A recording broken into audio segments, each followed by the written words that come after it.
Isabel, chapter 29. They are somewhere on the Caribbean Sea, 3 days from home. The last time we heard from Isabel, it said all she could do now was scoop water and pray they didn't drown in the mad conga solo that drummed against the side of their tiny metal boat. Isabel woke to a warm orange glow on the horizon and a silver sea stretching out before them like a mirror. It was as though the storm had been some kind of feverish nightmare. Señor Castillo woke from his nightmare too, parched like a man who'd been lost in the desert. He drank almost half of one of the few gallons of water they had left in one long chug, then laid back against the side of the boat. Isabel worried about her mother. For Mammy, the nightmare was just beginning. The illness she'd felt as the storm began had gotten worse in the night, and now she had a fever hotter than the rising sun. Great simile there. Lito dipped a scrap of shirt into the cool seawater and draped it across his daughter's forehead to cool her. But without the aspirin from the lost medicine box, there was no way to bring the fever down. "The baby," Mammy moaned, holding her stomach. "The baby will be fine," Lito told her. "A good, strong, healthy baby boy." Lito and Senora Castillo took care of Isabel's mother. Pappy and Louis got the engine restarted and bathed it with water to keep it cool.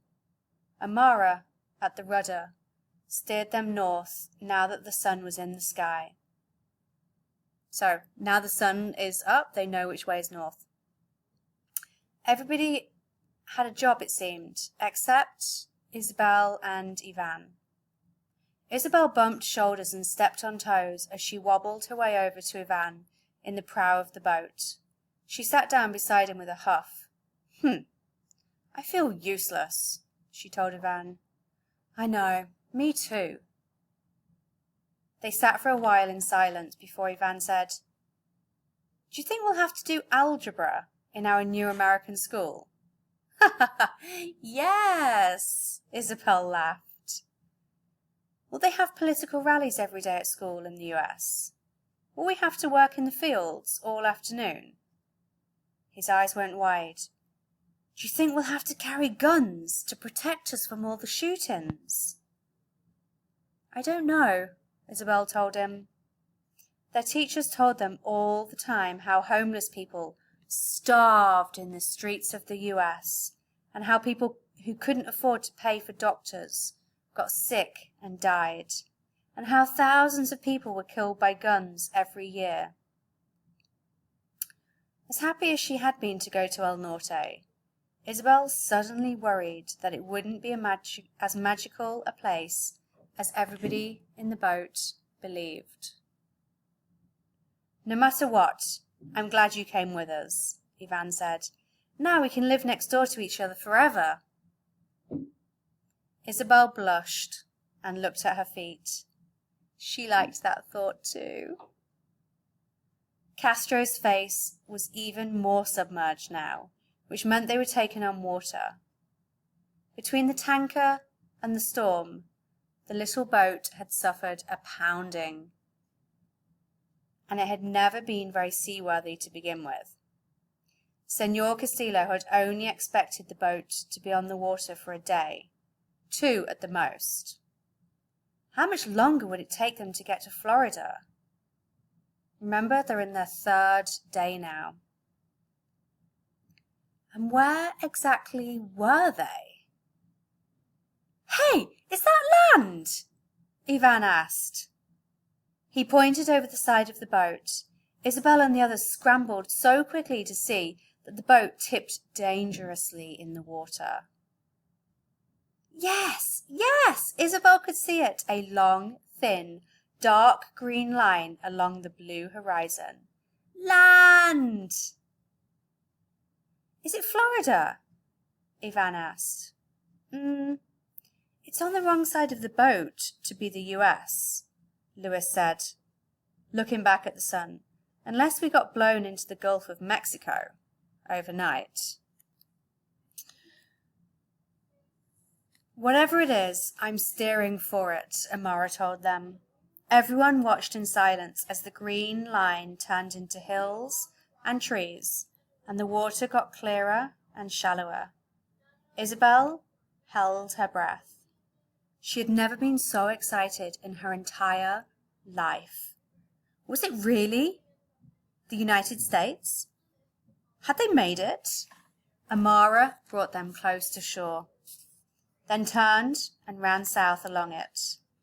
Isabel searched the shore. There! She pointed to red and yellow beach umbrellas with chairs underneath them, and in the beach chairs were white people. A woman in a bikini lifted her black sunglasses and pointed at them, and the man with her sat up and stared. As the boat rounded the beach, Isabel saw more people, all staring and pointing and waving. Yes, yes, we made it, Isabel said, shaking Ivan's arms. Ivan hopped up and down so much the boat groaned. Florida! He cried. A black man in a white suit hurried down the beach toward them, waving his arms over his head to get their attention. He yelled something in English and pointed for them to go further south.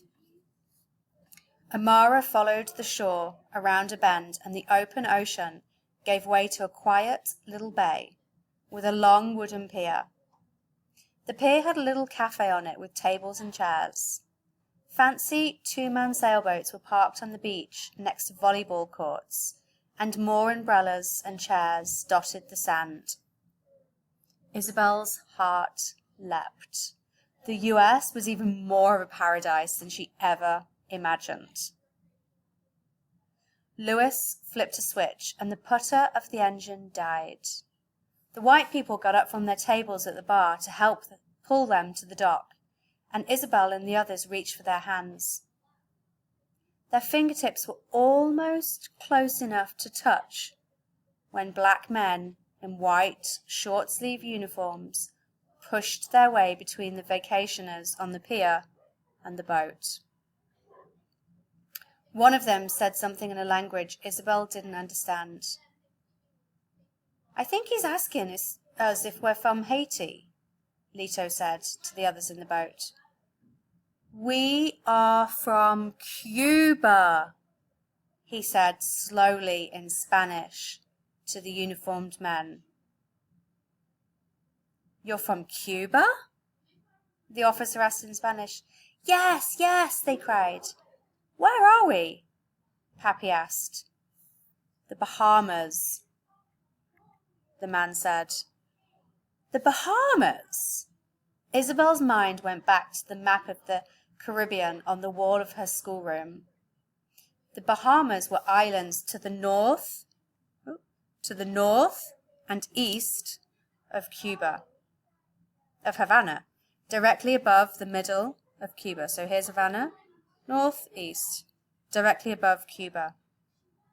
A long way east of Miami, which is where they are going for. So they started off here, and they wanted to go there. But they've drifted off this way. Not what they wanted. Had the storm really taken them that far off course? I'm sorry, the officer said, but you are not allowed to land. Bahamian law forbids the entrance of illegal aliens to the Bahamas. If you set foot on Bahamian soil, you'll be taken into custody and returned to your country of origin. Country of origin is where they set off from, so they will be returned to Cuba. Behind the officers, one of the tourists who knew Spanish was translating for the others. Some of them looked upset and started arguing with the authorities. But we have a sick, pregnant woman, Leto said to the officer. He moved so the men on the dock could see Isabel's mother, and the tourists behind the officers cried out in concern, Oh! Oh, no! The officers conferred, and Isabel held her breath. The commandant says that for health reasons the pregnant woman may come ashore and receive medical attention, the Spanish-speaking officer said.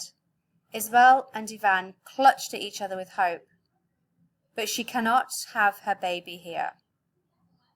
As soon as she is well, she will be deported to Cuba. Isabel and Ivan sagged, and everybody else on the little boat was silent. Isabel felt sick. She wanted her mother to get better, but she didn't want them to be sent back to Cuba. Couldn't the Bahamas just let them stay? How was one more Cuban family going to hurt? She looked back at the pier and the nice cafe. They had plenty of room. The situation was explained to the tourists on the pier, and they gasped and waited. "All right," Lito said. "My daughter is sick. She needs medical attention." "No," Pappy said. "You heard him. If we step off this boat, they'll send us back to Cuba. I am not going back." "Then I will go with her," Lito said. "I care for Teresa's life more than I care for El Norte." Tears ran down Isabel's cheeks. No, this wasn't the way things were supposed to happen. Her family was supposed to be together. That's why she'd insisted they all go on the boat. And if her mother went back to Cuba and her father went on to the United States, which one was she supposed to go with? Lito started to lift Isabel's mother, but Mammy pushed him away. "No," Isabel's mother said. "But Teresa," Lito said. "No, I don't want my baby born in Cuba."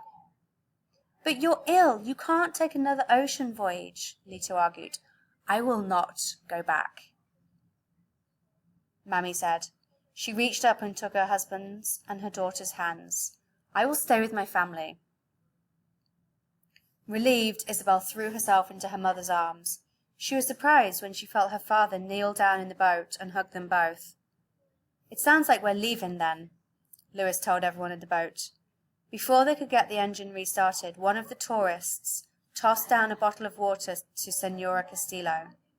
Soon, the rest of the tourists were hurrying back and forth to the cafe, buying bottles of water and bags of chips, and tossing them into everybody's hands on the boat. What a lovely thing to do. "Aspirin! Does anyone have aspirin for my mother?" Isabel begged. Up on the dock, an old white woman understood. She quickly dug around in her big purse and tossed a plastic bottle full of pills to Isabel. "Thank you, thank you, thank you," Isabel cried. Her heart ached with gratitude toward these people. Just a moment's kindness from each of them might mean the difference between death and survival for her mother and everyone else on the little raft. By the time they finally restarted the engine and Amara swung them around to leave, they had more food and water than they had brought with them to begin with. But they were further away from Florida and freedom than they had ever been before.